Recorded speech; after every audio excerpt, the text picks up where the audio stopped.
चला बघा पहा प्रश्न 2021च्या इंडियन स्टेट ऑफ फॉरेस्ट सर्वेनुसार महाराष्ट्र राज्याचे वनक्षेत्र एकूण किती चौरस किलोमीटर आहे? 2021च्या इंडिया स्टेट ऑफ फॉरेस्ट सर्वेनुसार महाराष्ट्र राज्याचे वनक्षेत्र एकूण किती चौरस किलोमीटर आहे? तर एकूण चौरस किलोमीटरचा जर विचार केला तर वनक्षेत्र 50,798 चौरस किलोमीटर आपल्याला एवढं महाराष्ट्रामध्ये फॉरेस्ट आपल्याला असलेलं दिसून येतं. आणि हे सर्वे केला होता इंडिया स्टेट ऑफ फॉरेस्ट यांनी हा सर्वे केला होता 2021. यानुसार हे आपल्याला माहिती सांगता येईल. 50,798 चौरस किलोमीटर एवढी आहे. राज्याच्या क्षेत्रफळाचं प्रमाणाचा जर विचार केला तर 16.51 राज्याच्या क्षेत्रफळाच्या प्रमाणामध्ये जर विचार केला तर 16.51% एवढं आपल्याला वनक्षेत्र असलेलं दिसून येतं. सर्वाधिक वनक्षेत्र कुठं आहे तर गडचिरोलीमध्ये आपल्याला सर्वाधिक वनक्षेत्र असलेलं जिल्हा कोणता आहे तर गडचिरोली हा सर्वाधिक वनक्षेत्र असलेला जिल्हा या ठिकाणी आपल्याला सांगता येईल. सर्वाधिक कमी वनक्षेत्र असलेला जिल्हा कोणता आहे तर मुंबई हा सर्वाधिक वनक्षेत्र कमी असलेला जिल्हा या ठिकाणी आपल्याला सांगता येईल. सर्वाधिक वनाचे प्रमाण कुठं आहे तर गडचिरोलीमध्ये आपल्याला सर्वाधिक वनाचे प्रमाण असलेले या ठिकाणी सांगता येईल. सर्वात कमी वनाचे प्रमाण कुठं आहे तर लातूरमध्ये आपल्याला सर्वात कमी वनाचे प्रमाण किंवा झाडाचे प्रमाण सर्वात कमी असलेलं ठिकाण कोणतं आहे तर लातूर जिल्हा हा आपल्याला या ठिकाणी असलेला सांगता येईल. त्यानंतर आहे कोकण हा प्रादेशिक विभाग कोणत्या दोन प्राकृतिक विभागाच्या मध्ये आहे तर कोकण हा प्रादेशिक विभाग कोणत्या दोन प्राकृतिक विभागाच्या मध्यभागी बसलेला आहे तर अरबी समुद्र आणि सह्याद्री म्हणजे पश्चिम घाटाच्या मध्ये आपल्याला कोकण हा विभाग विस्तारलेला दिसून येतो. अरबी समुद्र आणि सह्याद्री म्हणजेच पश्चिम घाटाच्या मध्ये आपल्याला कोकण विभाग हा वसलेला दिसून येतो. त्यानंतर आहे पश्चिम घाटाची सरासरी उंची किती आहे तर पश्चिम घाटाची सरासरी उंची आपल्याला किती आहे सांगायचं आहे तर 915 ते 1220 एवढी आपल्याला पश्चिम घाटाची सरासरी उंची आपल्याला या ठिकाणी सांगता येईल. 915 ते 1220 एवढी उंची आपल्याला या ठिकाणी सांगता येते. त्यानंतर 2004 मध्ये आलेल्या सुनामीने भारताचा दक्षिणेकडील कोणता भाग समुद्राखाली गेला तर 2004 मध्ये आलेल्या सुनामीने भारताचा दक्षिणेकडील कोणता भाग आपला समुद्राखाली नेला होता तर इंदिरा पॉइंट हा जो काय आहे तर हे 2004 मध्ये जी काही सुनामी आली होती त्या सुनामीमुळं हे दक्षिणेकडील भाग हा समुद्राखाली गेला होता. इंदिरा पॉइंट त्यालाच आपण ग्रेट निकोबार असं या नावाने पण ओळखतो होतं. ग्रेट निकोबार या नावाने पण त्याला ओळखल्या जाते. त्यानंतर आहे मानव विकास निर्देशांक केव्हापासून सुरू केला आहे तर मानव विकास निर्देशांक केव्हापासून सुरू झालेला आहे तर 1990 मध्ये मानव निर्देशांक पहिल्यांदा काढायला सुरुवात झाली होती. तर हे मानव विकास निर्देशांक हे कोणी काढायला सुरुवात केली तर महबूब उल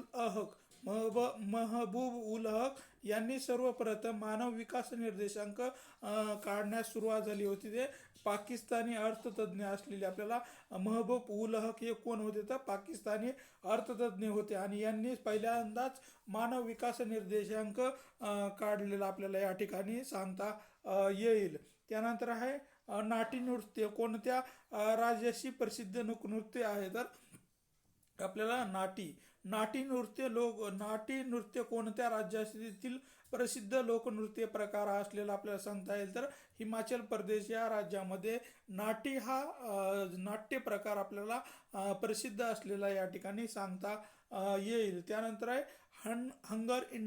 हंगर इंडेक्स 2022 नुसार भारताचा कितवा क्रमांक लागतो तर हंगर इंडेक्स हंगर इंडेक्स 2022 नुसार भारताचा कितवा क्रमांक लागतो, तो 107वा क्रमांकावर आपल्याला हंगर इंडेक्स आपल्याला असलेला सांगता येईल. त्यामध्ये भारताचा 107वा क्रमांक आपल्याला हंगर इंडेक्समध्ये आपल्याला भारताचा क्रमांक सांगता येईल. त्यानंतर आहे चोलम. चोलम हा नृत्य प्रकार कोणत्या राज्यातील आहे, तर चोलम हा नृत्य प्रकार कोणत्या राज्यातील आहे, तर मणिपूर राज्यामधील आपल्याला चोलम हा काय जो नृत्य प्रकार आहे हे आपल्याला मणिपूर या राज्याशी संबंधित असलेला या ठिकाणी सांगता येईल.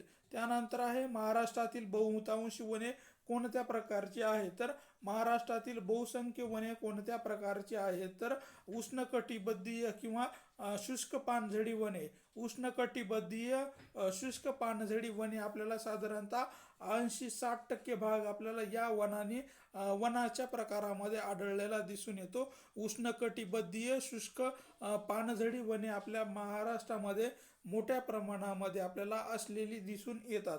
यानंतर आहे महाराष्ट्रातील हवामान कोणत्या प्रकारचे आहे, तर महाराष्ट्रातील हवामान कोणत्या प्रकारचं आहे, तर उष्णकटिबंधीय मोसमी प्रकारचं आपल्याला प्रकार आपल्याला हवामानाचा दिसून येतो. उष्णकटिबंधीय मोसमी वारे आपल्याला महाराष्ट्रामध्ये वाहताना दिसून येतात आणि या वाऱ्यापासूनच आपल्या महाराष्ट्रामध्ये मोठ्या प्रमाणामध्ये पाऊस पडत असताना आपल्याला दिसून येतो. त्यानंतर आहे वाघ आणि सिंह हे दोन्ही प्राणी आढळणारा एकमेव देश कोणता. वाघ आणि सिंह आढळणारा हे दोन्ही प्राणी आढळणारा एकमेव देश कोणता आहे, तर भारत देशामध्ये वाघ आणि सिंह हे दोन्ही प्रकार आपल्याला या ठिकाणी आढळताना दिसून येतात.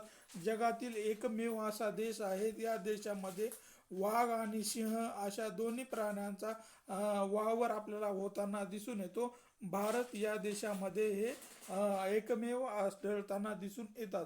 त्यानंतर आहे बांबू संशोधन केंद्र कोठे आहे, तर बांबू संशोधन केंद्र कोठे आहे, तर चित्तपल्ली चंद्रपूर. चित्तपल्ली या ठिकाणी बांबू संशोधन केंद्र असलेलं आपल्याला सांगता येईल. चित्तपल्ली संशोधन केंद्र, बांबू संशोधन केंद्र हे चित्तपल्ली चंद्रपूर या ठिकाणी आपल्याला असलेलं सांगता येईल. त्यानंतर आहे कोणते शहर सिंधू संस्कृतीमध्ये महत्त्वाचे बंदर होते, तर कोणते शहर सिंधू संस्कृतीमध्ये महत्त्वाचे बंदर होते, तर लोथन हे जे काही शहर आहे हे सिंधू संस्कृतीमध्ये सर्वात महत्त्वाचं बंदर असलेलं आपल्याला सांगता येईल. लोथल हे जे काही शहर आहे हे सिंधू संस्कृतीमध्ये सर्वात महत्त्वाचं बंदर असलेलं आपल्याला या ठिकाणी सांगता येईल. यानंतर आहे ताडोबा राष्ट्रीय उद्यान कोणत्या राज्यामध्ये आहे, तर ताडोबा राष्ट्रीय उद्यान कोणत्या राज्यामध्ये आहे, तर महाराष्ट्र राज्यामध्ये आपल्याला ताडोबा राष्ट्रीय उद्यान असलेलं दिसून येतो. आणि हे ताडोबा राष्ट्रीय उद्यान हे आपल्याला वाघासाठी प्रसिद्ध असलेलं या ठिकाणी सांगता येईल. महाराष्ट्रातील राष्ट्रीय उद्यानाचा विचार केला तर ताडोबा राष्ट्रीय उद्यान हे चंद्रपूर या ठिकाणी आपल्याला असलेलं सांगता येईल. नवेगाव बांध राष्ट्रीय उद्यान कुठं आहे, तर गोंदियामध्ये आहे. तर नवेगाव बांध राष्ट्रीय उद्यान कुठं आहे, तर गोंदिया या ठिकाणी आपल्याला असलेलं सांगता येईल.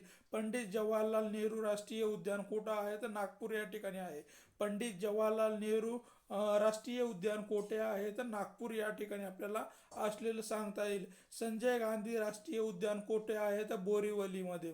संजय गांधी राष्ट्रीय उद्यान कोठे आहे, तर बोरीवली या ठिकाणी आहे. त्यानंतर आहे गुगामल राष्ट्रीय उद्यान कोठे आहे, तर अमरावतीमध्ये. गुगामल राष्ट्रीय उद्यान कोठे आहे, तर अमरावती या ठिकाणी आहे. तर चांदोला राष्ट्रीय उद्यान कोठे आहे, तर सांगली या ठिकाणी आहे. चांदोला राष्ट्रीय उद्यान कोठे आहे, तर सांगली या ठिकाणी आपल्याला असलेलं सांगता येईल. म्हणजेच महाराष्ट्रातील महत्त्वाचे हे राष्ट्रीय उद्याने आपल्याला या ठिकाणी लक्षात ठेवणं अत्यंत आवश्यक असलेलं या ठिकाणी दिसून येतं. त्यानंतर आहे भारतातील राष्ट्रीय काँग्रेसची स्थापना कधी झाली. भारतीय राष्ट्रीय काँग्रेसची स्थापना कधी झालेली आहे, तर 1885 मध्ये आपल्याला भारतीय राष्ट्रीय काँग्रेसची स्थापना झालेली या ठिकाणी सांगता येईल. 1885 मध्ये भारतीय राष्ट्रीय काँग्रेसची स्थापना झाली होती आणि त्याचं पहिलं अधिवेशन कधी झालं होतं, तर 28 ते 31 डिसेंबर 1885 रोजी पहिले अधिवेशन झालं होतं. आणि या पहिल्या अधिवेशनाचे अध्यक्ष कोण होते, तर व्यंकमेश्वर चंद्र बॅनर्जी, व्यंकमेश चंद्रजी बॅनर्जी हे आपल्याला पहिले अधिवेशनाचे अध्यक्ष असलेलं आपल्याला सांगता येईल. आणि या ठिकाणाचं स्थळ कुठं होतं किंवा ठिकाण कुठं होतं या अधिवेशनाचं? गोकुळधाम तेजपाल संस्कृत पाठशाळा मुंबई हे ठिकाण कुठं होतं तर पहिलं अधिवेशन कुठं झालं होतं तर गोकुळधाम गोकुळदास तेजपाल संस्कृत पाठशाला मुंबई या ठिकाणी हे पहिलं अधिवेशन आपल्याला झालेलं होतं. आणि यामध्ये किती प्रतिनिधी उपस्थित होते तर 72 प्रतिनिधी आपल्याला या संमेलनाला किंवा या अधिवेशनाला उपस्थित असलेले दिसून येते. पुणे येथे होणार होते, पण कॉलराच्या साथीमुळे हे मुंबई या ठिकाणी आपल्याला घ्यावा लागलेलं दिसून येते. म्हणजेच भारतीय राष्ट्रीय काँग्रेसचे पहिले अधिवेशन केव्हा झालं होतं तर 1885, म्हणजे स्थापना ज्या वर्षी झाली होती त्याच वर्षी पहिले अधिवेशन झालं होतं. आणि या पहिल्या अधिवेशनाचे अध्यक्ष व्यंकटेशचंद्रजी बॅनर्जी हे होते. आणि हे ठिकाण कुठं झालं होतं तर गोकुळदास तेजपाल संस्कृत पाठशाळा मुंबई येथे झालं होतं. आणि 72 सदस्यांनी भाग घेतला होता. हे पुणे येथे होणार होतं, पण कॉलराच्या साथीमुळे मुंबई या ठिकाणी आपल्याला घेण्यात आलेलं दिसून येतं. त्यानंतर आहे भारतातील पहिली कापड गिरणी कोणी व कोठे स्थापन केली? भारतातील पहिली कापड गिरणी कोणी व कोठे स्थापन केलेली आपल्याला सांगता येईल तर कासवजी नायभाय दादर यांनी 1854 साली मुंबई येथे बॉम्बे स्पिनिंग अँड वेशिंग कंपनी ही आपल्याला या ठिकाणी चालू केलेली सांगता येईल. त्यानंतर आहे कुतुब मिनारचे बांधकाम कोणत्या शतकामध्ये झाले तर कुतुब मिनारचे बांधकाम कोणत्या शतकामध्ये झालं तर 12व्या शतकामध्ये आपल्याला काम सुरू झालं होतं आणि 13व्या शतकामध्ये त्याचं काम पूर्ण झालेलं आपल्याला या ठिकाणी सांगता येईल.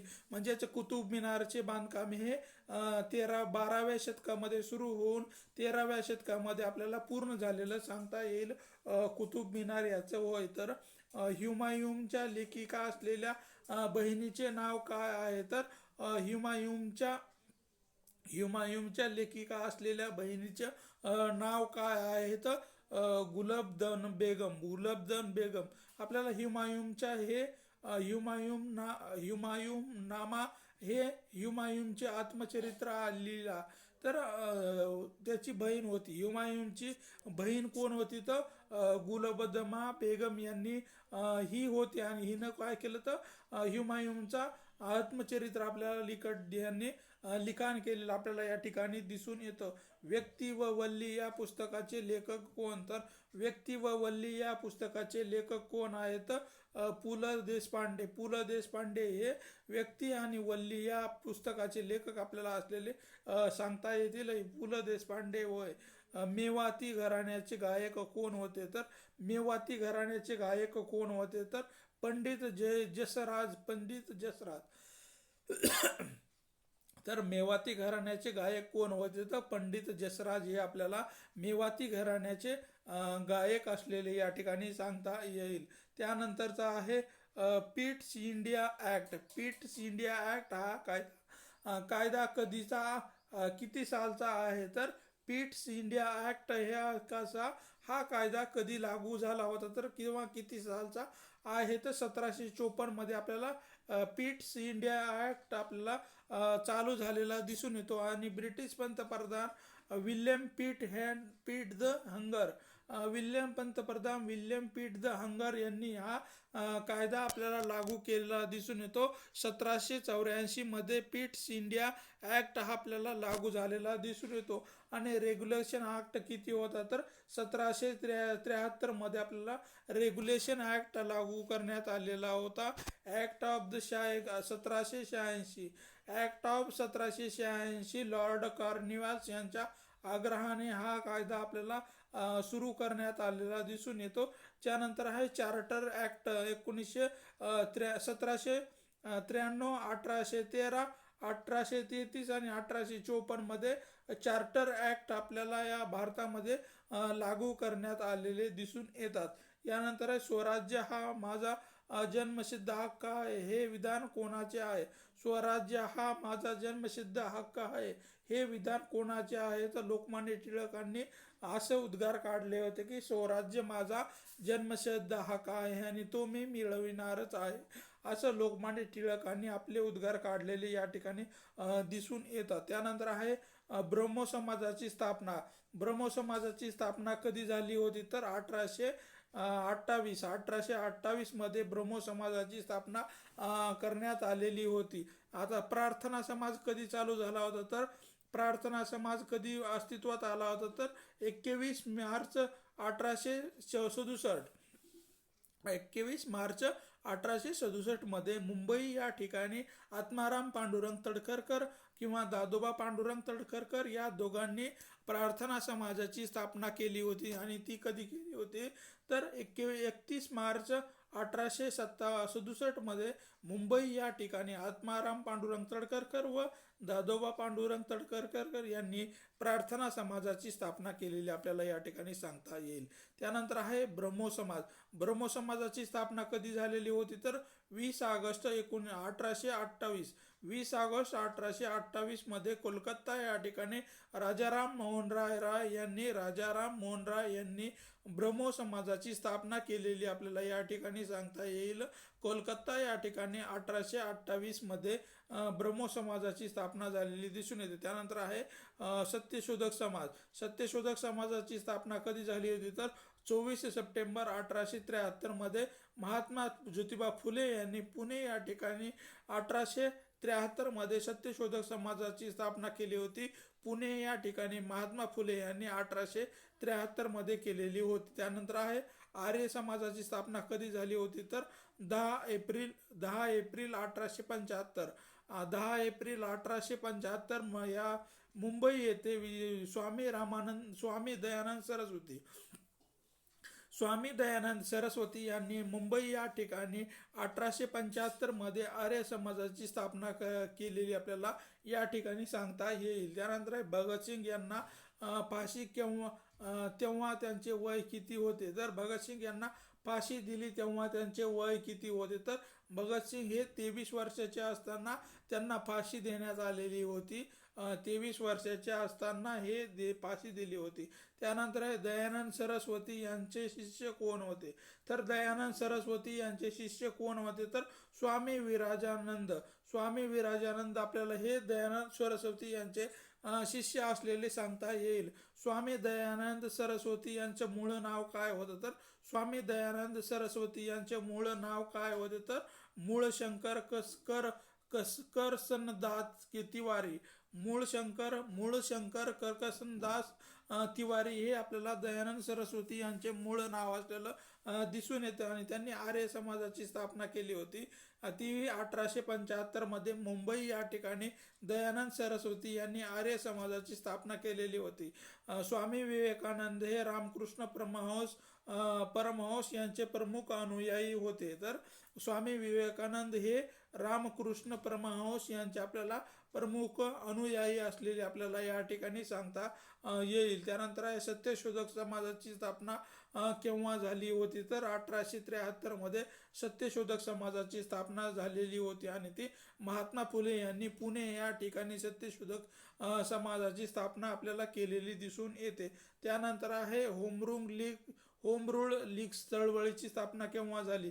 तर होम रूल लीग चळवळीची स्थापना केव्हा झाली? तर केव्हा झाली होती? तर 1816 मध्ये होम रूल लीगची स्थापना आपल्याला 1916 मध्ये झालेली दिसून येते. लोकमान्य टिळक यांनी बेळगाव येथे एप्रिल 1916 मध्ये लोकमान्य टिळक यांनी बेळगाव येथे एप्रिल 1916 मध्ये होम रूल लीगची स्थापना करण्यात आलेली होती. ॲनी बेझंट यांच्या अंड्यार म्हणजेच मद्रास येथे आपल्याला 1916 मध्ये सप्टेंबर 1916 आपल्याला या ठिकाणी सांगता येईल. त्यानंतर आहे 13व्या लोकसभेचा स्थापना केव्हा झाली? तर 13व्या लोकसभेची स्थापना केव्हा झाली होती, तर 1999 ते 2000, 1999 ते 2000 या ठिकाणी या कालावधीमध्ये आपल्याला 13व्या लोकसभेची स्थापना झालेली आपल्याला दिसून येते. 16वी लोकसभा निवडणूक कधी झालेली होती, तर 16वी लोकसभा निवडणूक ही तर 2014 ते 19 मध्ये आपल्याला 16वी लोकसभा निवडणूक ही 14 ते 16 या दरम्यान झालेली दिसून येते. 17वी लोकसभा निवडणूक कधी झालेली होती, तर 19 ते 24 मध्ये आपल्याला 19 ते 24 मध्ये आपल्याला 19 ते 24 मध्ये 17वी लोकसभा निवडणूक ही झालेली आपल्याला या ठिकाणी सांगता येईल. त्यानंतर आहे कलम नंबर 17. कलम नंबर 17 कशाशी संदर्भात आहे, तर कलम नंबर 17 हे कशाशी संबंधित आहे, तर अस्पृश्यतेशी संबंधित आपल्याला हे कलम नंबर 17 असलेलं या ठिकाणी सांगता येईल. कलम नंबर 14 काय आहे, तर कायद्यापुढे समानता. कलम नंबर 14 मुळे आपल्याला कायद्यापुढे सर्व व्यक्तींना समान अधिकार देण्यात आलेला आहे. तर कलम नंबर 15 हे भेदभाव करणाऱ्यास मनाई. भेदभाव करण्यास मनाईच्या संदर्भामध्ये कलम नंबर आपल्याला 15 या ठिकाणी सांगता येईल.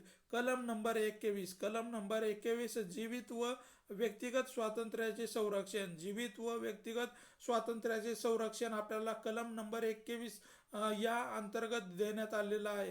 कलम नंबर 21 ए नुसार शिक्षणाचा हक्क देण्यात आलेला आहे. कलम नंबर 21 ए नुसार आपल्याला शिक्षणाचा हक्क देण्यात आलेला आहे. त्यानंतर कलम नंबर 24 बालकामगारास मनाई आहे. तर कलम नंबर 24 नुसार बालकामगारास मनाई असलेली आपल्याला या ठिकाणी दिसून येते. आणि कलम नंबर 24 मध्ये धर्माचे आचरणाचे स्वातंत्र्य आहे. धर्म आचरणाचे आपल्याला स्वातंत्र्य देण्यात आलेलं आपल्याला या ठिकाणी दिसून येतं.